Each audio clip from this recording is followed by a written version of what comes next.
Bharatiya Janata party દ્વારા રાહુલ ગાંધીનો સુરત શહેરમાં વિરોધ કરવામાં આવ્યો। એઆઈ ઇમ્પેક્ટ સમિટમાં 2026માં વિઘ્ન ઊભું કરવાના આરોપમાં વિરોધ। 2047 સુધી વિકસિત ભારત મોદી સાહેબનું સપનું છે, એના માટે રાહુલ ગાંધીએ વિરોધ કરતા યુવા પાંખ સામે આવી હતી।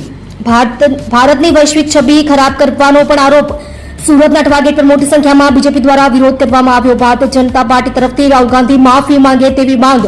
રાહુલ ગાંધીના પુતળાનું દહન કરી જતાવ્યો વિરોધ।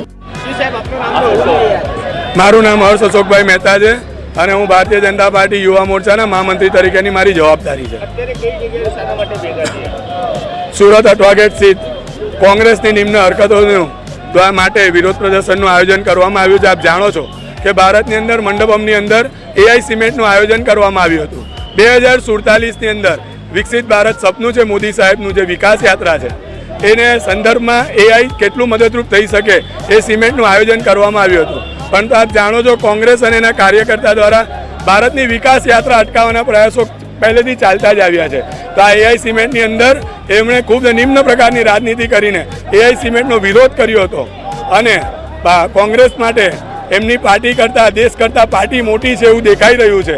તેના સંદર્ભમાં આજે અઠવા ગેટ સ્થિત ભારતીય જનતા પાર્ટી યુવા મોરચા અને સમગ્ર ભારતીય જનતા પાર્ટી પરિવાર દ્વારા અહીં એમનો વિરોધ કરવામાં આવ્યો છે। પુતળા દહન કરી અને નારા લગાવી એમનો વિરોધ પ્રદર્શન કરવામાં આવ્યું છે। તમારું નામ નહોતું?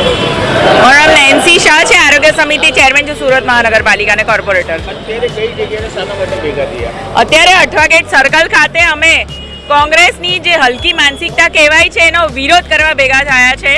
કોંગ્રેસના લાલ જે આપણે કહીએ રાહુલભાઈ ગાંધી ઉર્ફ પપ્પુ, એમણે ફરીથી પોતાની માનસિકતા પ્રદર્શિત કરી દીધી છે કે કાયમ અને કાયમ વિરોધ કરવો, પણ એ ભાજપનો કરવો હોય એ લોકો વિરોધ પક્ષ છે, પણ દેશનો ના કરાય। દેશનો વિરુદ્ધ સ્વરૂપે કાલે જે એઆઈ સમિટ યોજવામાં આવી છે, દેશનું સન્માન જાળવવા માટેનું એક પગલું હતું, પણ એમણે વિરોધ કરીને પોતાની હલકી માનસિકતા પ્રસ્થાપિત કરી છે કે કંઈ બી દેશ માટે સારું થાય એનું નામ કેવી રીતે નીચું થાય એવું જ કૃત્ય હંમેશા કરતા રહે। એટલે માફી માંગે, સમગ્ર દેશવાસીઓની માફી માંગે, એટલે અમે આ વિરોધ પ્રદર્શન કરી રહ્યા છીએ અને એની માફીની માંગ કરી રહ્યા છીએ। એમનું પુતળા દહન બી કરવામાં આવ્યું છે।